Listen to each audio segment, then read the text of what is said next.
Alors, qu'est-ce qui distingue, selon vous, notre époque en termes de débat d'idées à la précédente, celle des années 80-90 par exemple? Je pense qu'il y a plusieurs, choses qui sont différentes.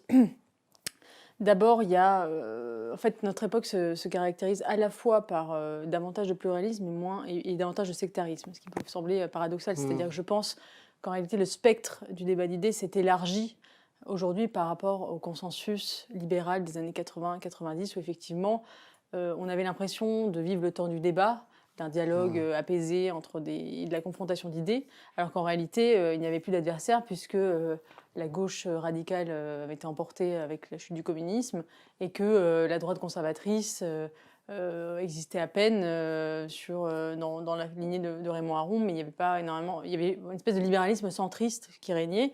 Et aujourd'hui, c'est vrai que le spectre du débat d'idées est plus large, Mmh. dans le sens où effectivement, on a une droite conservatrice qui a des intellectuels dans le débat public, qui prend la parole.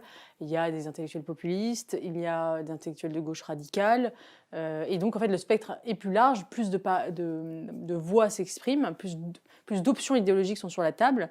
Mais en même temps, il y a un sectarisme nouveau qui est indéniable et qui ronge aussi le débat public.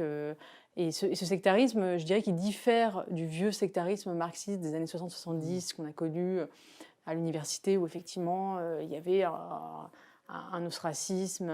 Quand Sartre dit tout anticommuniste est un Est un chien. chien, ou quand Beauvoir dit qu'il n'y a pas de penseur de droite, elle fait preuve d'un sectarisme inouï. Mais aujourd'hui c'est différent parce que c'est un sectarisme fondé sur le sentiment, ou sur le ressentiment d'ailleurs, où finalement on veut interdire des idées dans le débat public, non pas parce qu'on les juge fausses, mais parce qu'elles nous blessent. Et donc Mmh. c'est toute cette génération qui manifeste un droit à ne pas être offensé et qui considère que finalement certaines idées sont inaudibles, qu'elles ne doivent même pas exister dans le débat d'idées parce qu'elles blessent Mmh. mon intimité, mon identité profonde, etc. Et ça, je crois que c'est vraiment un phénomène nouveau, inédit, Mmh. même dans l'histoire du débat d'idées, que les idées soient à ce point-là enfin, criminalisées. Et je pense que ça tient aussi à la diffusion d'une sorte de vulgate bourdieusienne autour de la violence symbolique qui a Mmh. été élargie de façon complètement Mmh. inconsidérée. Et l'idée que finalement la violence des dominants à l'égard des dominés s'exerce aussi par les idées, par les symboles, par les opinions, et que du coup il faut censurer ces opinions parce qu'elles font du mal aux individus. Et je crois que c'est très dangereux parce que effectivement ça étouffe le débat.